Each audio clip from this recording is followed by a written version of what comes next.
When did that happen? Look, same here. Same here. Okay, you ready? Yes, ma'am. All right. Hitting Tell us your continue. name. State your name for the camera. Good morning, Dr. Maiysha. This is Michelle Flemming. Good I'm an morning. emergency medicine physician. I've been an ER doc now for over 30 years. Wow, you have paid your Yeah, dues. I've paid dues and I have heard every story, every story. Oh man, that's right. Because you guys are like front line when it comes to the, like the hospital. It's like front line. You see it and hear it all. Yeah. So Totally. That's the you, beauty of emergency medicine. the beauty.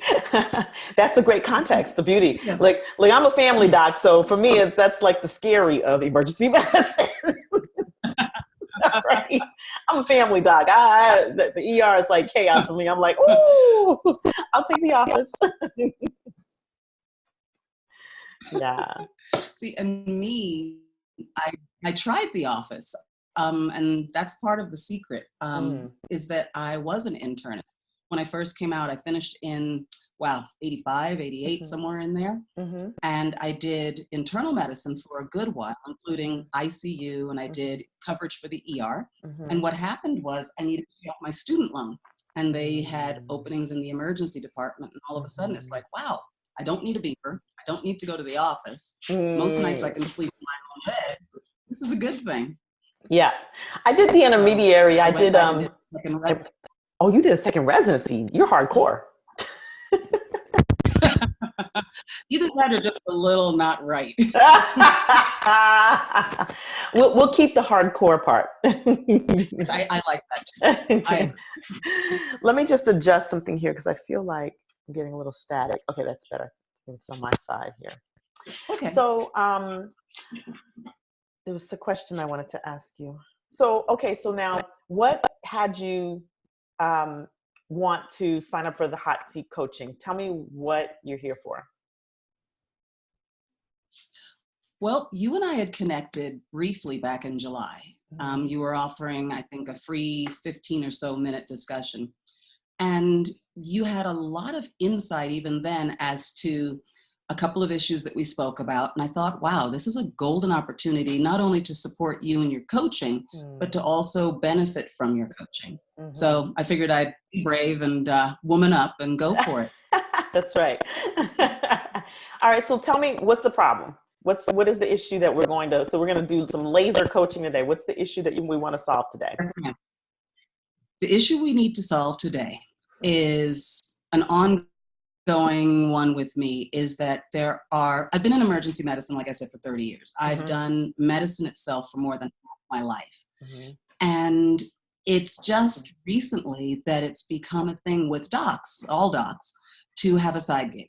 And it's something that I discovered, very late, just last year. So I jumped in. That's me. I jumped in both feet, neck deep, and started just kind of paddling water. And I connected with just a beautiful number of fantastic women in leadership, women in direct sales, women in consulting.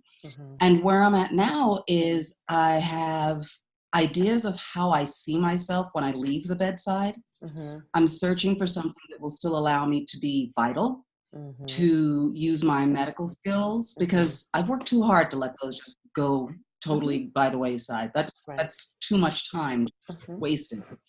But I'm also at a point in life where I don't really want to go back to school. I've done that once already. And it wasn't fun. It was necessary. Right. And I think right now where I'm at is, do I need to take that step and maybe get a certification to feel more validation for myself that I can do what it is that I'd like to do? And what I would really like to do is the consulting, where my sphere of influence is in emergency medicine. I've been the chair of the trauma committee here at the state level for advising the state as to how we treat trauma patients statewide. I have been the EMS medical director. I'm the CMIO at my hospital. These are parts of the problems, I think, too. And so I'm very agile. I'm very agile with the electronic health record. And the vendor has also tapped to go out and help them with demos, because I speak emergency medicine, but even more importantly, from the vendor standpoint, I speak their brand, their platform. Right. So I can help docs one-on-one to get through, not want to pound the wall or beat up the computer. Plus, I can help the directors make the ED much more efficient, which then speaks to the financial bottom line of the hospital. All that said, that's all beautiful and it sounds great. But where I have a little pause, not even a little, more than just a little bit of pause, is that there's more than one EHR vendor, as we all know. I'm not familiar with all of them. So I'm seeking ways of learning those other platforms so I can be even more broad reach in my reach and my offerings. But then there's also that other side of, wow, you know, the travel side gig is kind of fun. Right. And that's another passion of mine. Or do I do some different sort of consulting? Because when I was an academician in emergency medicine, I did mentor a lot of folks, including one who eventually became the head of the AMA. The president of the AMA was my medical student back when. Oh, so nice. That's where I am now. Is that's like such a feather in my cap that it's not funny. Although it's interesting. I looked at him and I thought, you became president of the AMA? So wow, that's but it must be wonderful to see the influence, you know, like that circle of influence. This is the influence that you had. You were part of that influence. Yeah, that's amazing. Yeah, it was a huge thing. And yeah, the day he called me, I remember thinking, wow, my heart just felt so full. I was so proud of my boy. And look at that, he called you to acknowledge your part in that. Yes, he did. That's amazing. He did. Mama bear. Mama bear. So what I hear is that, hold on, is this me or is this the network? So what I hear is that there's a lot that you could be doing, and you're sort of like on the fence about what pathway to go on. What is the, so like, what is the direction that you want to go? Now, that was well stated. Yeah, thank you. So let's pan out, and I'm going to be taking some notes myself here. If you had to say, like, if you had it all your way, what would your ideal schedule look like? What would your ideal life look like? Oh, wow. I love how you think. I would probably be up I live on mountain time. Okay. I live in the country. I love the outdoors, and I garden and I quilt. I'm actually a master gardener in my spare time. I'll share my pictures in springtime when it starts to come back. Right now it's all that. Like under about Look, I need to come visit you. What I would love to do. Come on. Yes. I would love it, and I would try my best to share you with others. Although I'm very selfish with that sort of thing, but I would love to. I'd love to show you our shop. I'm very proud of our little hospital. I would love to be up at something like 6:30, 7 in the morning, kind of gather my thoughts for the day, leisurely take a look at my calendar, maybe with either a cup of tea or a cup of coffee, watch the birds for a little bit, kind of get in sync with nature and where I am at the point in the day. Get some exercise in, which is something that has fallen by the wayside so horribly, to the point that I actually am feeling more my age these days because of it. Got it. After that, I would start up with whatever appointments I had, whether it was with consulting. Hopefully, some of it or the majority of it could be done remotely. Travel is fun, but business travel is really no fun. And I've learned that with the that demo gig with the vendor. It's great to get the miles, and it's great to get the secret upgrade. Size upgrade to first is always a good thing, but it is surprisingly tiring. I was shocked by that. Yeah. So if I could do a fair amount of it remotely, do maybe some prospecting, get some leads, make some connections, and then go back and do follow-ups in the afternoon, have a nice little lunch, maybe have a mid-afternoon break, and then hit it again. I think it would be great to do a from home 9 to 5 that allows me time at home because I miss that, but also allows me opportunity to outreach and be on site as needed, but not as a road warrior Monday through Friday kind of person. I don't relish that idea. Got it. Now,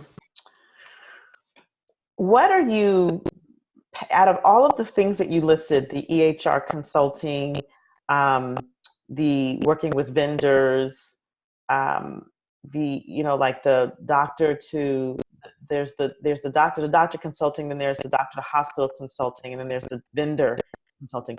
What do you feel most called to, pulled to, passionate about? The doc, because we need help. The EHR has so many, just hundreds of and thousands of docs deciding to leave medicine altogether or, retire early, maybe do something completely different. It is something that was, I think, we didn't realize how deep and how broad the influence of this was going to be. The computer order entry, all of that. I don't think we had an idea of it. And we just let the vendors run amok, and they've come up with these platforms that make sense business-wise and for driving, billing, and charging. But it really doesn't make sense workflow-wise. They're asking us now to go from what we've always known from medical school on to something so just 180 degrees off. And it's every single day. And then they upgrade, God forbid, and then the whole system falls apart, or there's something new to learn. And it's just too much. It's taken away from the patient-physician relationship. It's taken away a lot of the joy of why we went into medicine. So that's why I feel more passionate about that. If I could give somebody back, 10 more minutes with a patient every day, get them home for dinner, let them not be documenting while they're, instead of putting their babies to bed. That's the one that's heartbreaking. Yes. You should be with your kids. Your kid's only 3 years old once. Got it. Okay, this is perfect. This is great.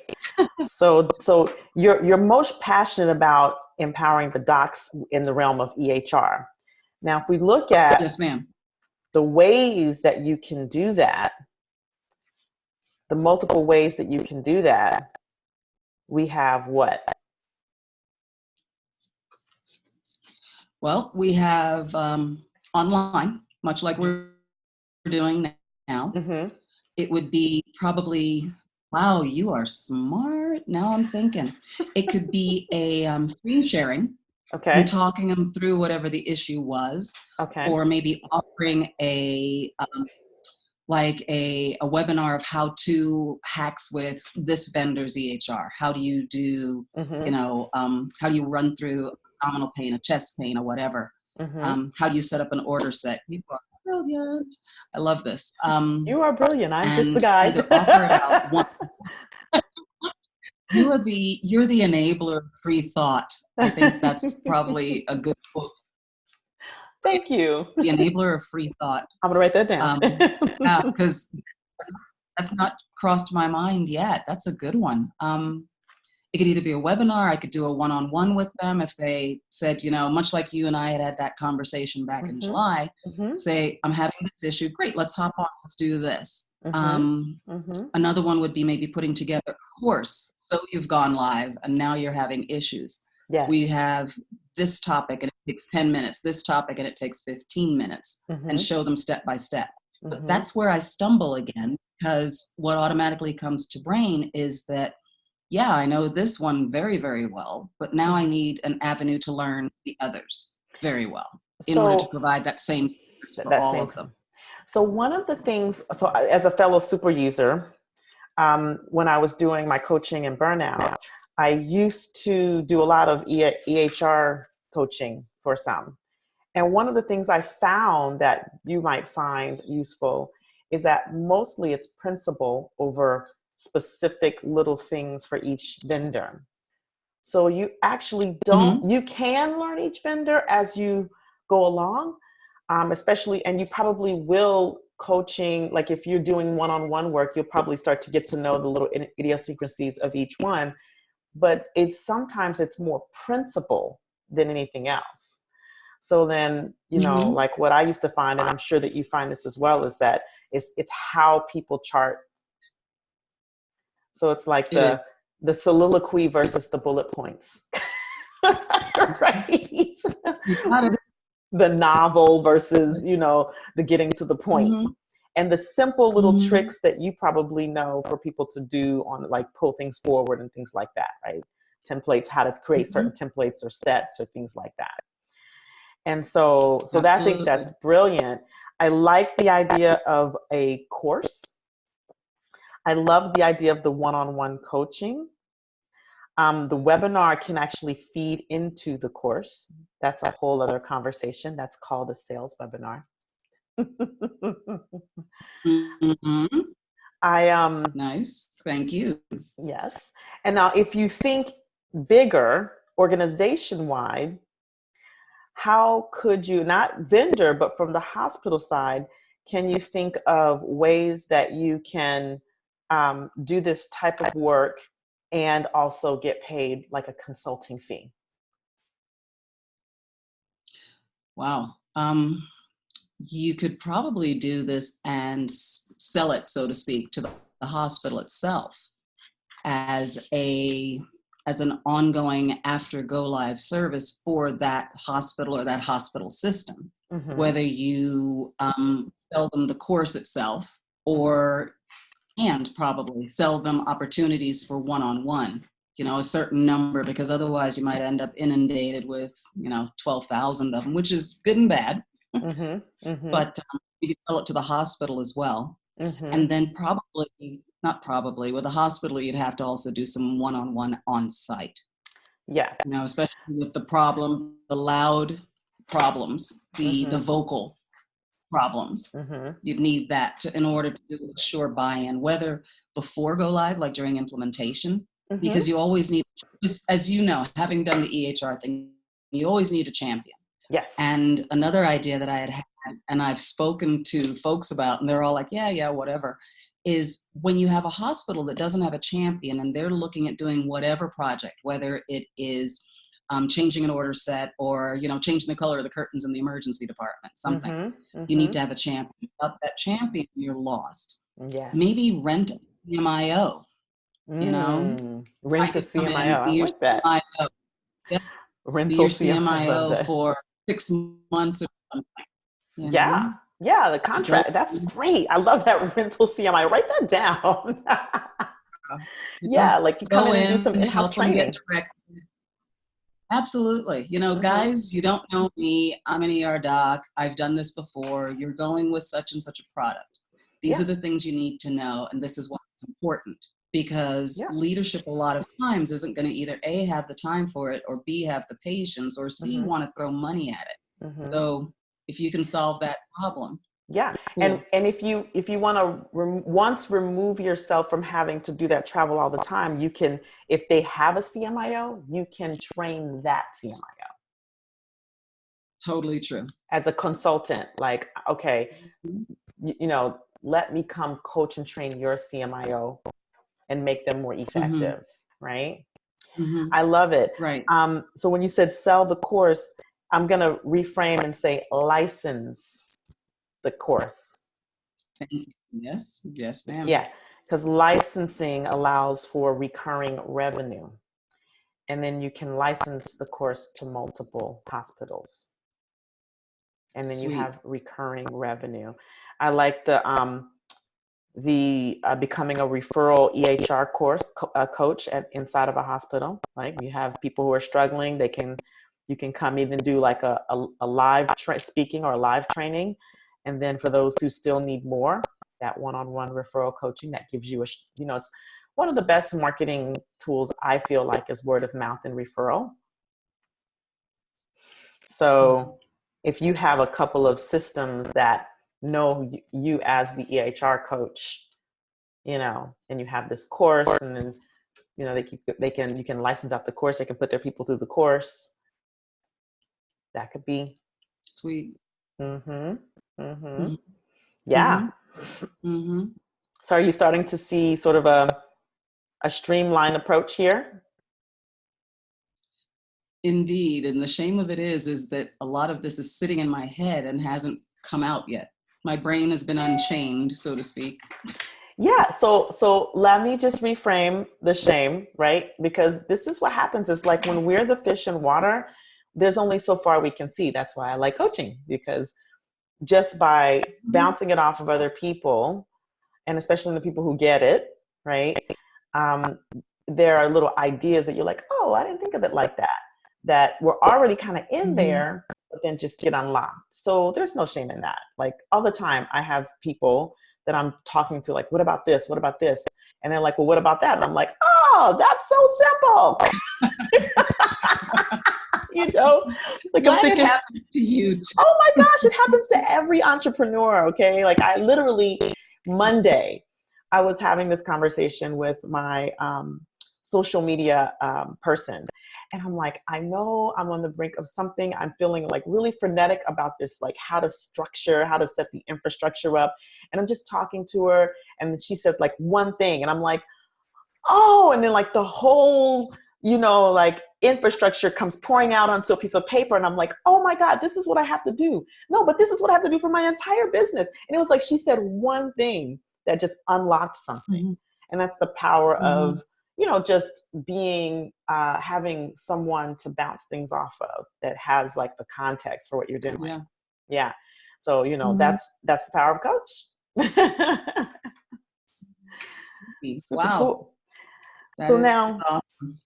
yeah. So now, just so I circle back, because at the beginning of the conversation, you said, do I do consulting, EHR liaison, travel, direct sales, or something else? So I want to circle back because I know that you have several side gigs, and I want to make sure that you are putting your energy in the right direction. Because I remember that Right. before you emailed me, and that was something that you wanted to talk about. Mm-hmm. So talk Yeah. to me about how many side gigs you currently have. Oh, I have pruned. I have pruned down. It was at Good. one point, 1, 2, 3.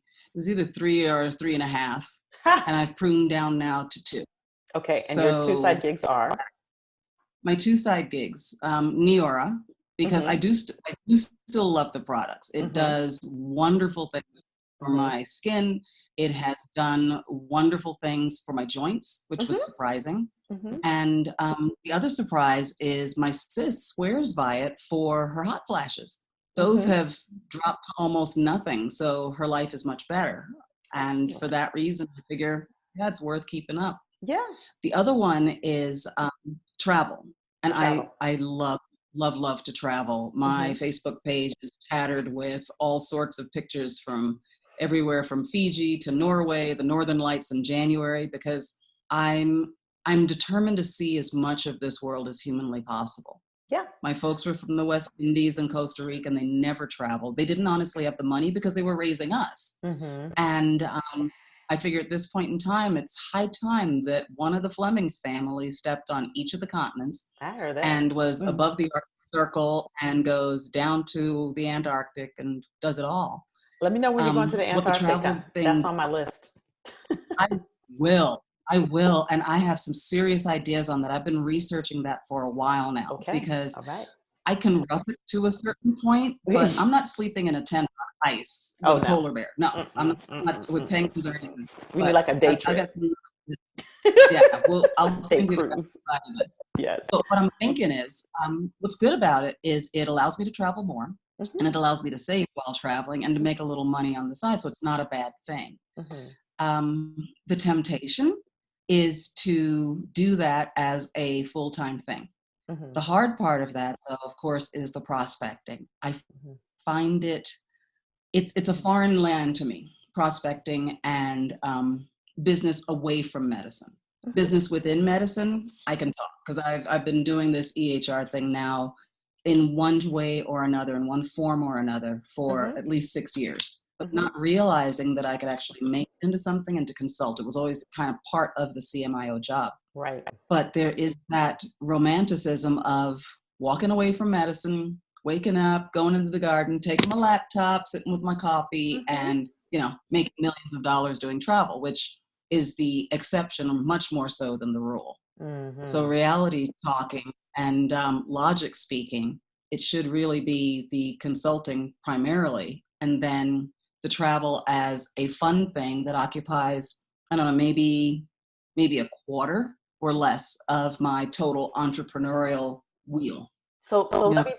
let me just interrupt you here. Mhm. You said that, you know, the logical, like it's not logical for you to be able to make, you know, millions or hundreds of thousands even doing the travel gig. So I have a pharmacist that I coached who started her travel business, and she found a niche, and she is pulling 30 to 40 grand a month.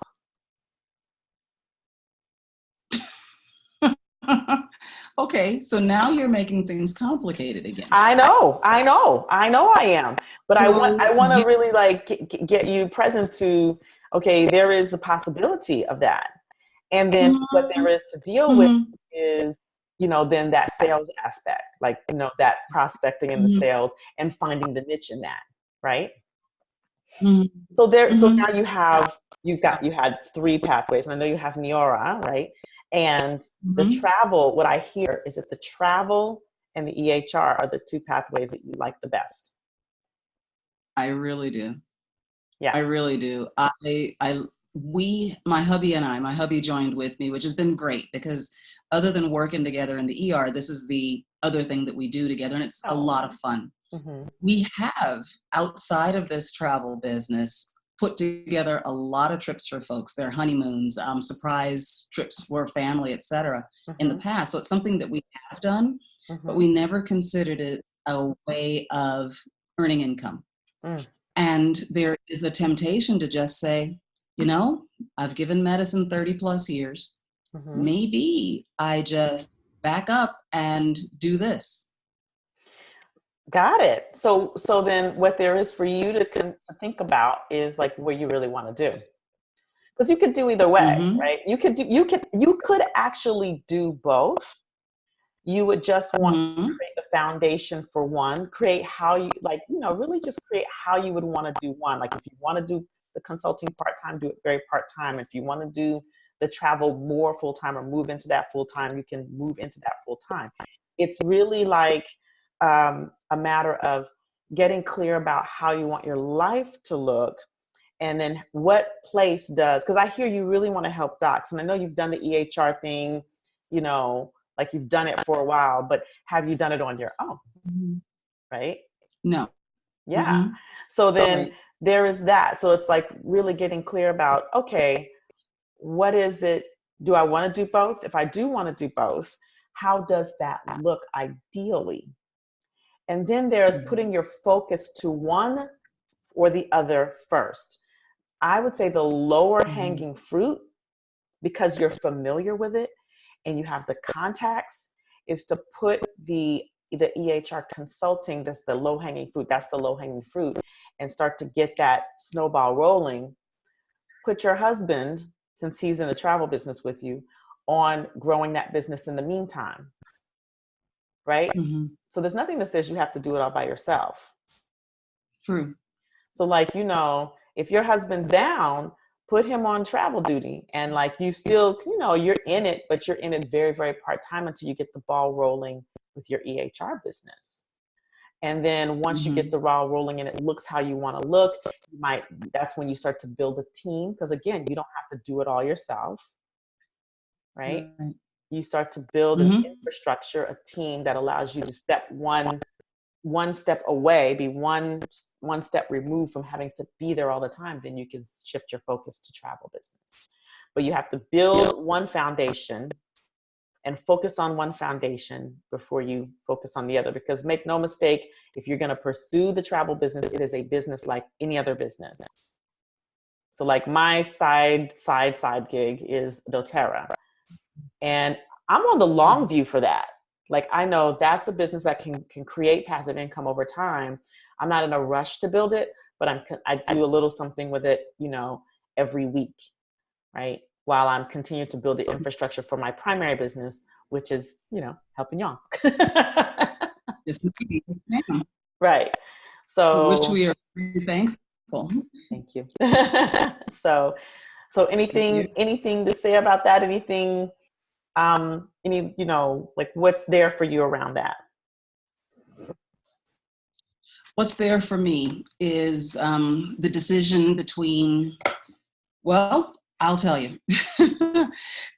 It's exciting now with those additional thoughts that we had with regard to consulting, especially the course, the webinar, and all of that. Mm-hmm. So that totally shifts that discussion and that decision point, Mm-hmm. because those are portions of it that really weren't in the forefront. I guess they were in my rearview mirror and I just hadn't realized it. So that's really sweet. That's going to take some time. The travel thing, yeah, I agree with you. He is very good at building. Mm-hmm. I'm very good at doing the computer nitty-gritty part for him, because he doesn't have the patience with that, which is where the EHR consulting thing actually started, because his order sets and his templates, I put those together. You know, Love it. this is where you find it, where it is, you know, make it easy. So yeah, I'm intrigued by what you're making me think about. And yes, there is much more foundation to be done on the consulting thing. The consulting thing came about, I dare say, somewhere between August and September as a concrete possibility and a thought. I love it. And so, yeah, so between August and now is not that much time. And I've gotten a couple of folks to reach out on LinkedIn and asked, how much would you charge for so-and-so? And I'm like, what? See? Yeah. So it's shaking the trees just a little bit. And it's interesting how that also makes you get timid. It makes you, is that imposter syndrome people talk about. Am I good enough? Can I possibly do it? Are they going to pay me all this money and I'm going to flop on my face and then end up with a reputation of being a ding dong? So that was very interesting. It made me kind of look at myself and go, can I really do this? The answer is yes. Yeah, the answer is yes. Absolutely. The networking is starting as well. And it'll be interesting to see where I am probably in April this year. I have 1, 2, 3 networking events. Awesome. 3 big ones. So we'll see. Very cool. Yeah, this is interesting. How does my life look?